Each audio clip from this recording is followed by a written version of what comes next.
Hello guys, it's Candy here. Today I've been studying this rather spectacular deck.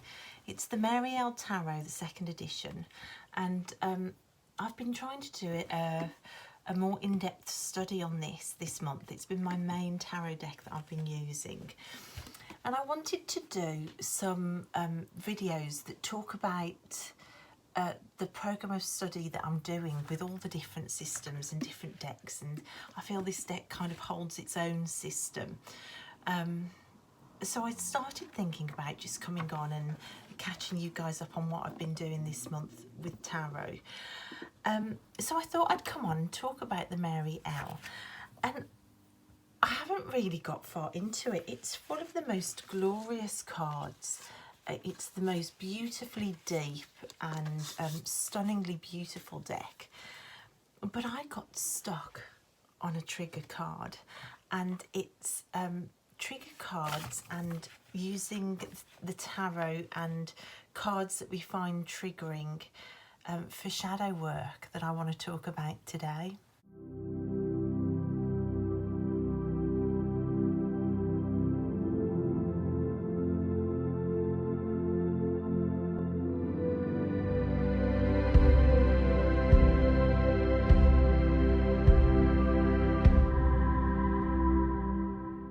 So what's a trigger?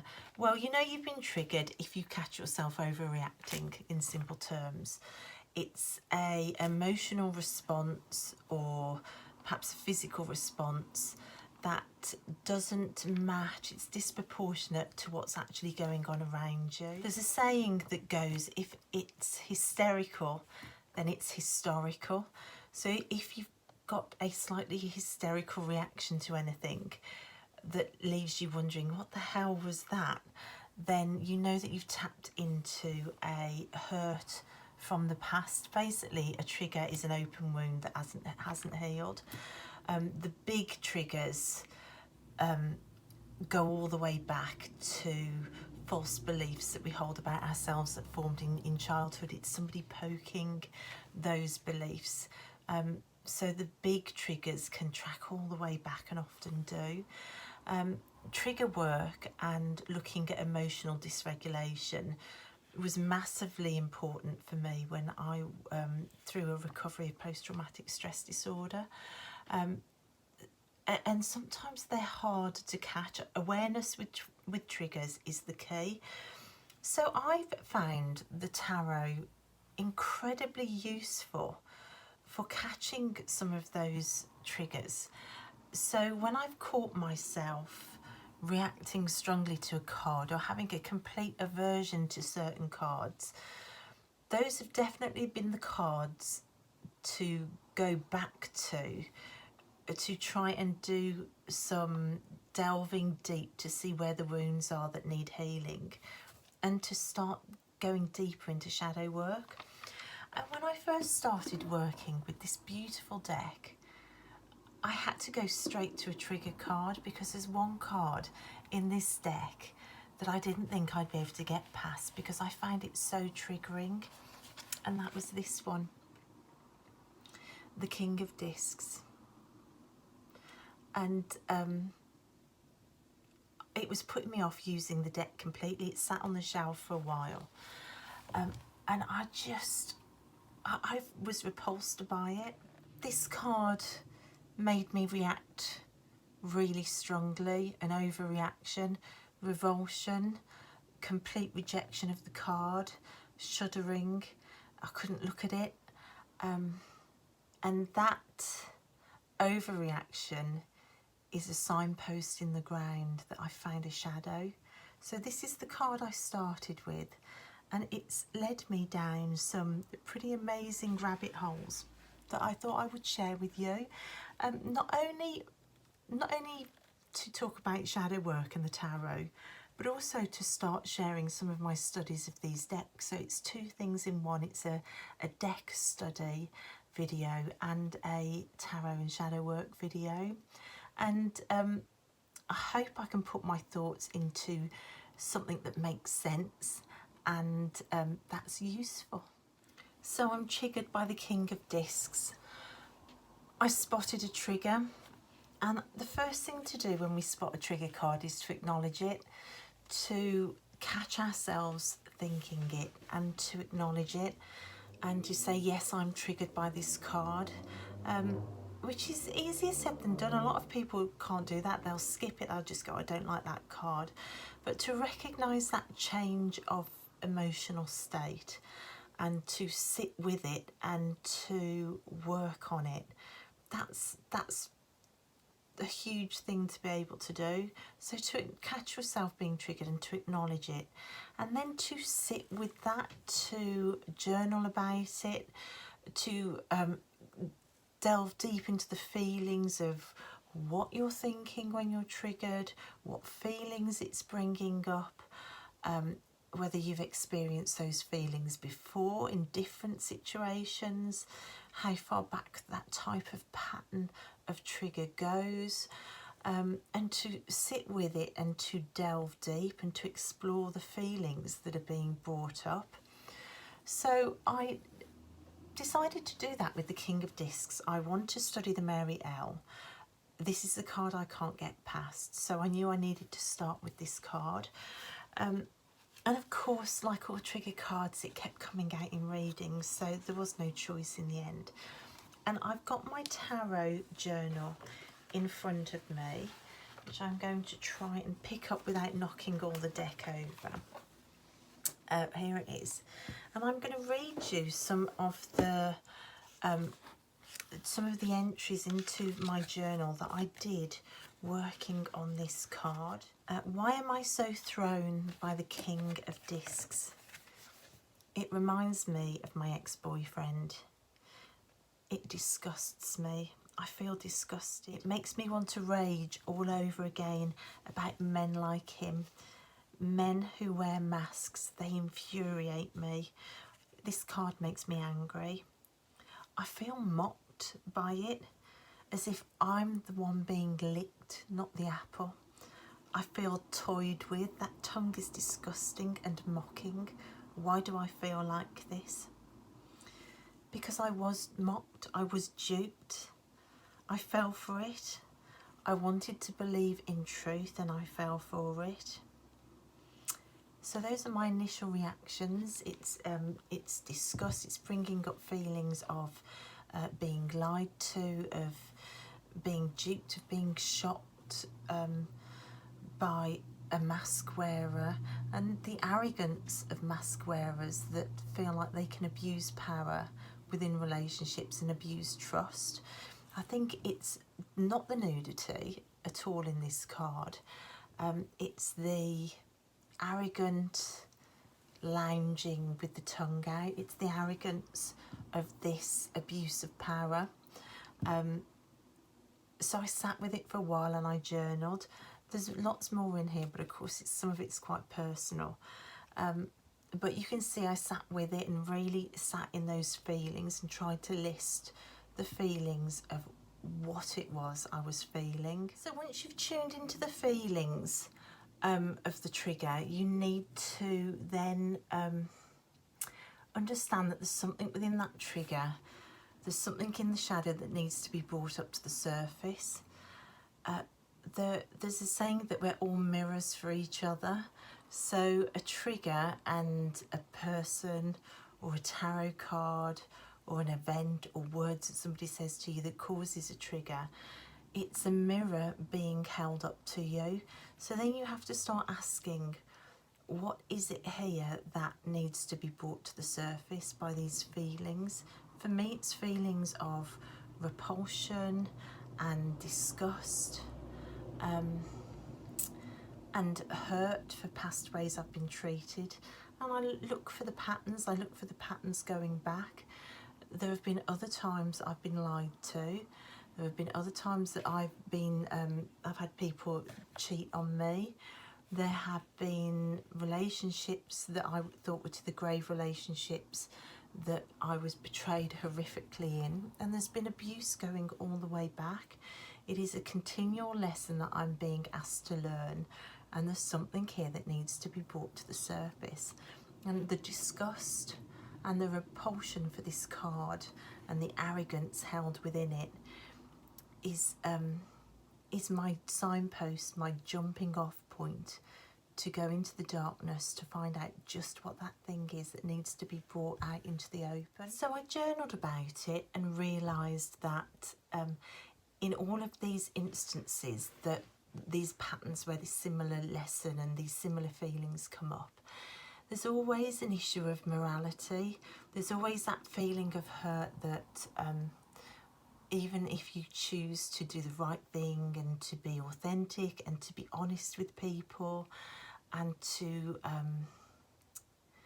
not put on a mask and to be open and open-hearted, to be lied to and deceived when you have offered up honesty, it's really hard to come to terms with, and that's a moral issue.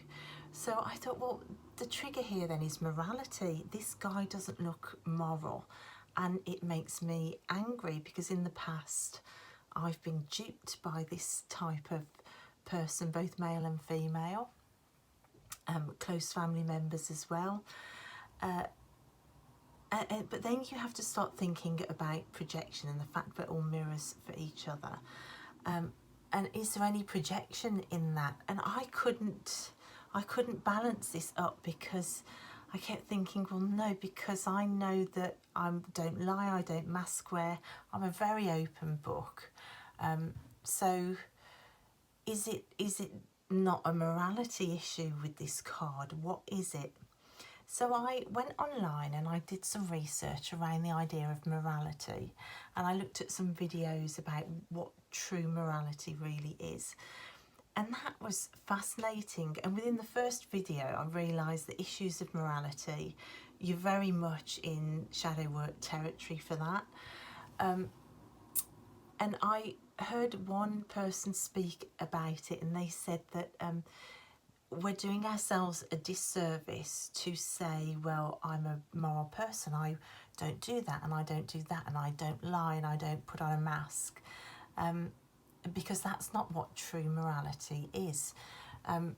True morality is realising that all of us have the capability to be incredibly evil and wicked and unkind and untrustworthy.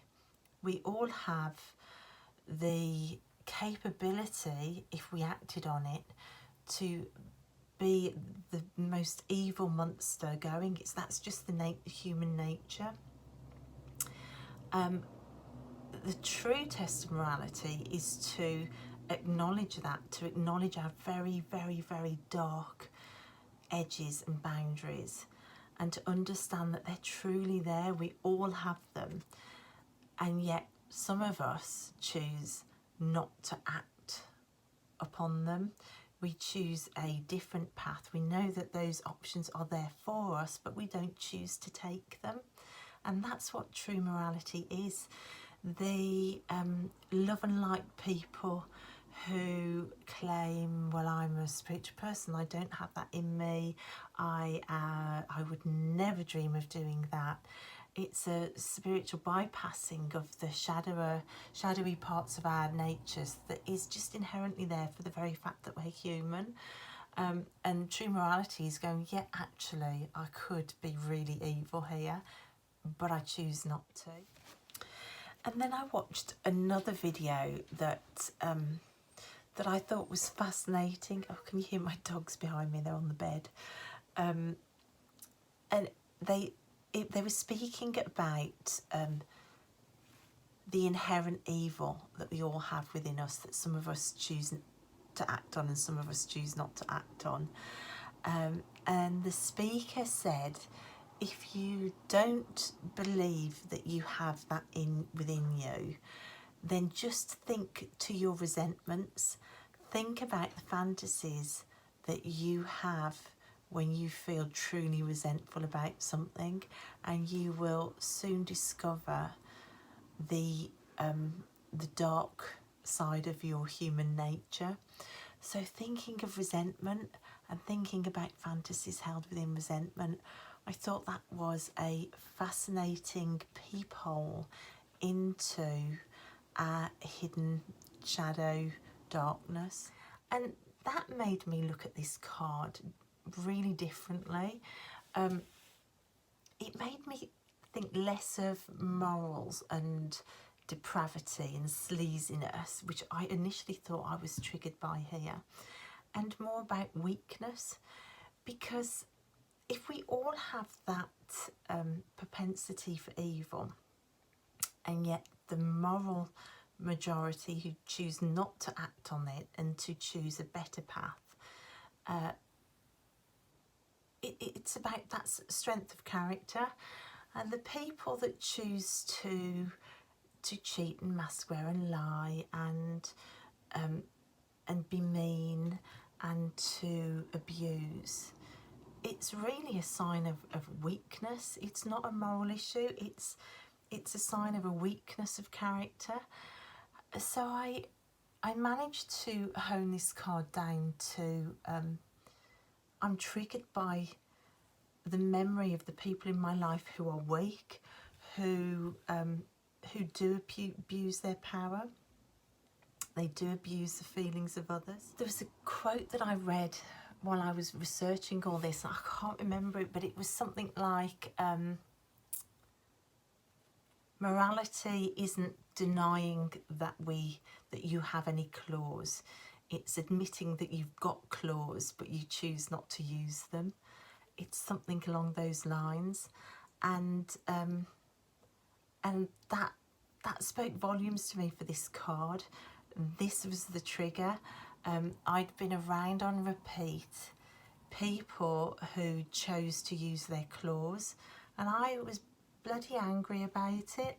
A lifetime of jumping from one person using claws to another while I packed my claws away neatly and it was trying to be kind. So where was the lesson in this for me? If this now is about weakness and having people who are weak coming into my life and being angry at their weakness, then where was my weakness in all of this? And I suddenly realised that my trigger here was the fact that I keep accepting these people in, and I suddenly could see my own weakness and the disgust and disdain I have for my own weaknesses. The fact that my self-esteem over my lifetime has been like literally non-existent.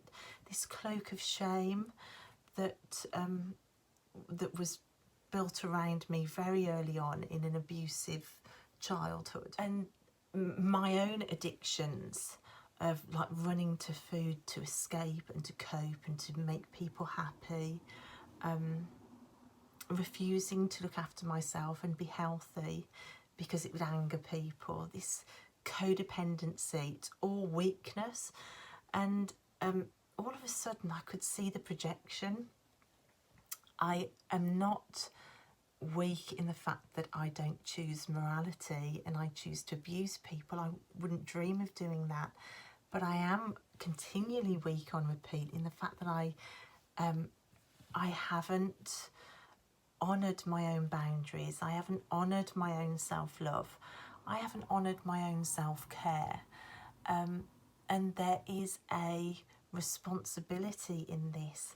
This card is a mirror to my own weaknesses, if I allow it to be. And with meditating on this and delving deep through the journaling into this card and using the feelings that came up and spotting the patterns of those feelings and linking it back to past events and to trying to find the projection in it. What is this card mirroring back at myself that I don't want to admit? I finally got to it. It's about weakness and a disgust at weakness. I just thought I'm so angry at other people's weaknesses, and yet really I'm mostly angry at mine. I'm angry about not stepping into my own power and allowing other people, abusive people, to shape the reality around me. to shape my own body at times, and to shape where my energy lands, and to control my state for me. Over the years, I've allowed that to happen on repeat, and that's what this card was mirroring back. So I acknowledged the trigger, I sat in the emotions that the trigger brought up, I asked myself why and what about this card it was, and then I delved deep into the idea of projection and the mirror reflecting back to see what this was reflecting back at me.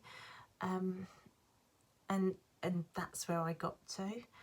At that point, I went to the book, and I think this is really interesting about the Marielle, because I think once you do some deep work with this deck, it can blow you away on repeat. Now, when I went to the book, which is amazing, it's such a deep and profound book, really. I realised that this was a representation of Atum, who was the first creator god. He was the god that was that had created the whole of the universe. And his story goes that he made love to himself, and he formed an Ouroboros. So he performed a sexual act on himself, and you can imagine what he did. And that he then spat his semen all over the sky, and that created the universe. So he became the Ouroboros, and from that created the whole of the universe. The book does make me laugh because it says he probably created the best rainbow ever, which I had to have a little snigger at. I thought that was hysterical. And then from his seed, the whole universe was created. The tree of life that he lounges against was created. The fruit from the trees grew. So he has complete power. Everything you see in the card, including the apple, is of his own creation. He has a godlike power to create the reality around him. He also has the godlike power to destroy it. If he wanted to, he could bite into that apple and bring the whole thing crashing down to start the cycle again. But he chooses not to. He chooses not to destroy the apple. He's just going to toy with it and just lick it for a time. So this is about passion and potential and creative power and creativity and being the ruler of our own universe, creating our own realities, making sure that we're the person holding the pen when our story's being written, and that we haven't given the pen to somebody else. And when I realised that this was what the card was all about, after the shadow work I'd done and the trigger I'd done, I was blown away, because the whole trigger was about weaknesses and me being triggered by other people's weaknesses, but then realising it was my own weaknesses that had let those people in. I'd handed my pen over on repeat to those type of people. I'd given my power away, and that is a choice in itself. My self-choice is still always there. There was self-choice to dissolve my boundaries. There was a self-choice to hand the pen over. There was a self-choice to give up my power. Through abuse, that happens very gradually, and I would never victim shame somebody that has been through that and say, well, this is your fault, because it's insidious. Narcissistic abuse and abuse in childhood is an emotional abuse, and controlling and gaslighting. It's all insidious, and it's gradual, and it's invisible. But when you get out of the other side of it, you do have to own your part to heal, which is very different to victim shaming. It's about claiming your own power back and shedding victim status. And all of this shadow work did that for me. It made me realise that I was disgusted by people like this, because I am disgusted by my own weaknesses as well.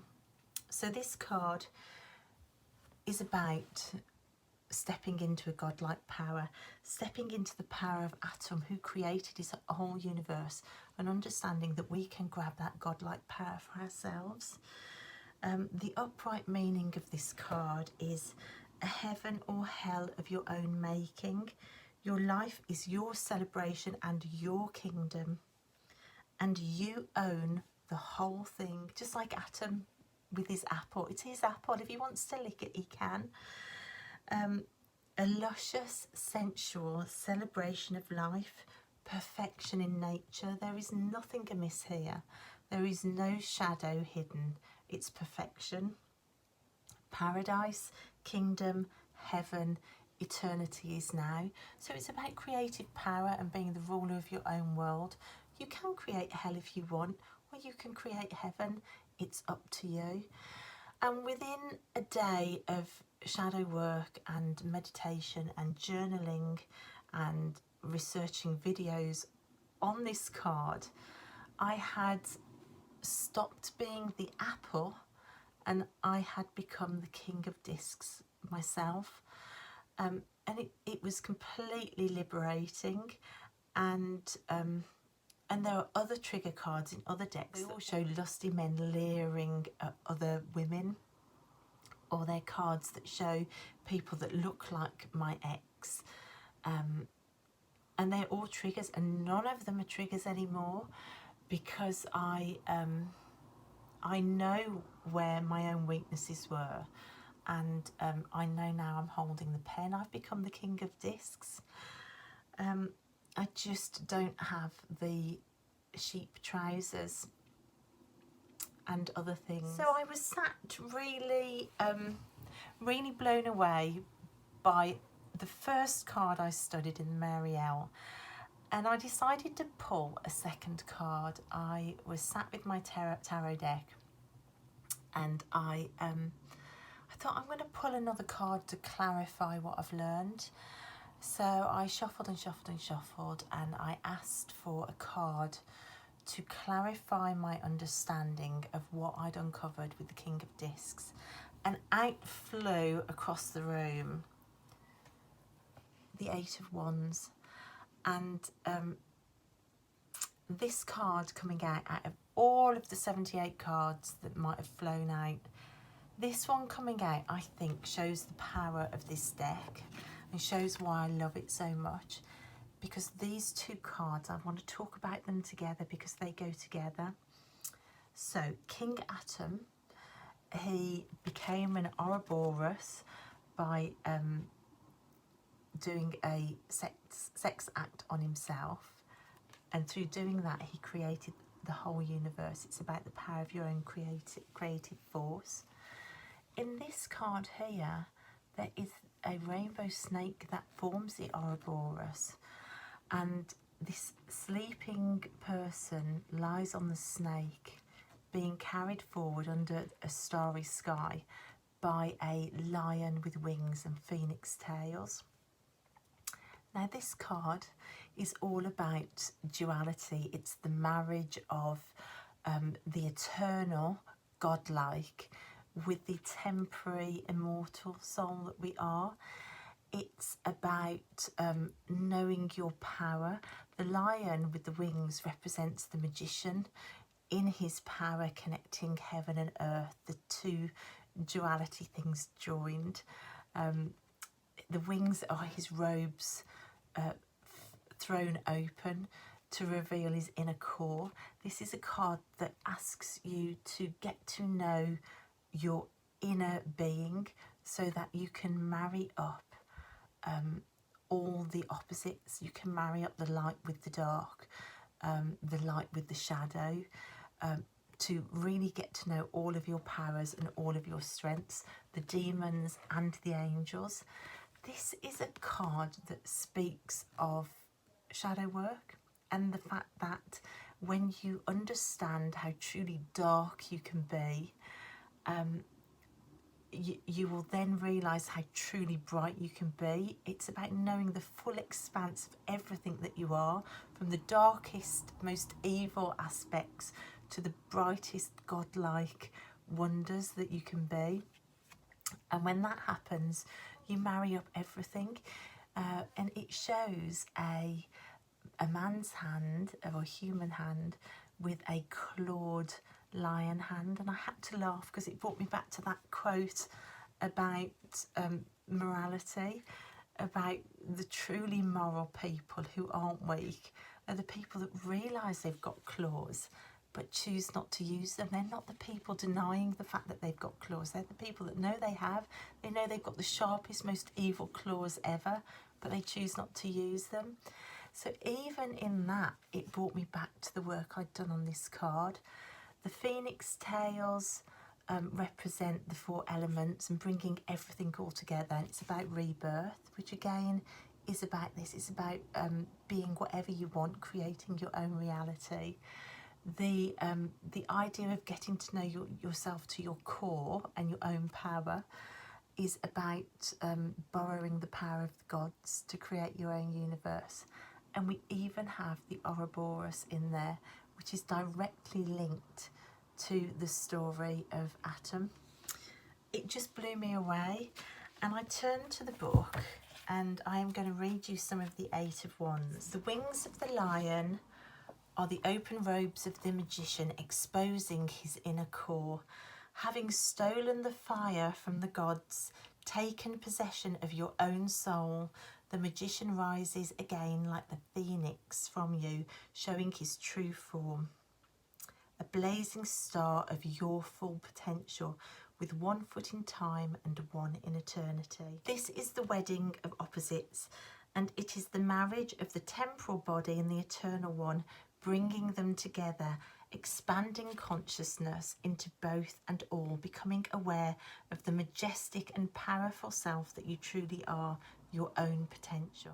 You live to know yourself, your angels and your demons.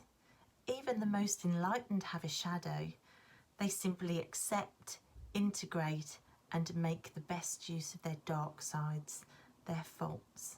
So it's very, very much about shadow work, about accepting it all. And when we do that, we can borrow the power of the gods to create our own reality. So I couldn't have asked for a better card to jump out across the room to help me clarify my learning around the King of Discs. My journal reads like this. Accept your own feelings and choose not to act on them. You are not weak like they were. Own the darkness. Own your own darkness to its core.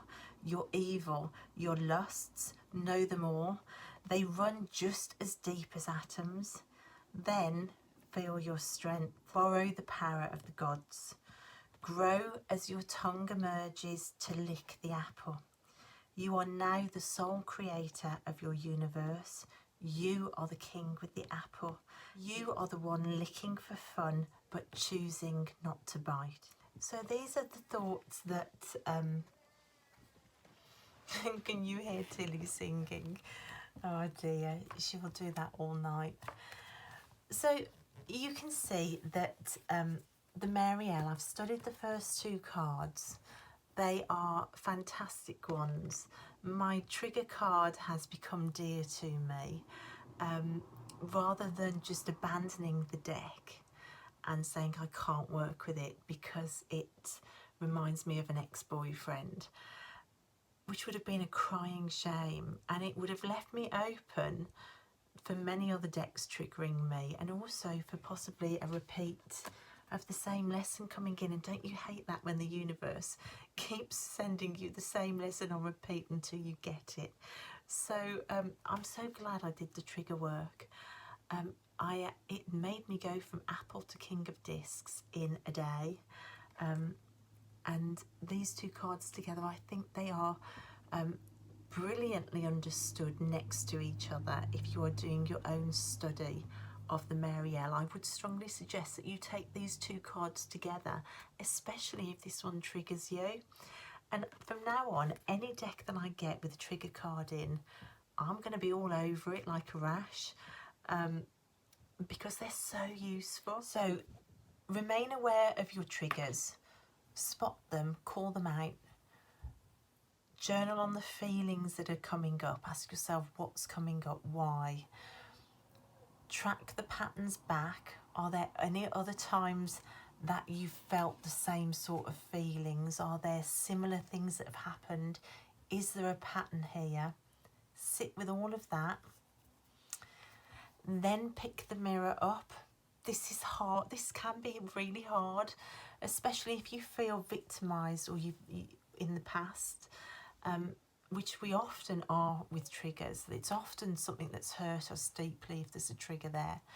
So it's really hard to pick the mirror up and to ask yourself about projection and what is it I don't want to see about myself. But do it anyway. Do it anyway. It doesn't let anybody off the hook for what they might have done to you, but what it does do is it brings up what you need to heal. It brings up your unhealed wound. And you can use the tarot to clarify it all for you, like I did here. So that's 2 cards studied from the Mary L. Only another 76 to go. So remember this quote: it's not your job to detox toxic people. It's your job to detox the part of you that resonates with their toxicity. And I think that sums it all up, doesn't it? So if you do have some trigger cards, don't hide them away, bring them out and invite them to play. It can be really interesting and really healing.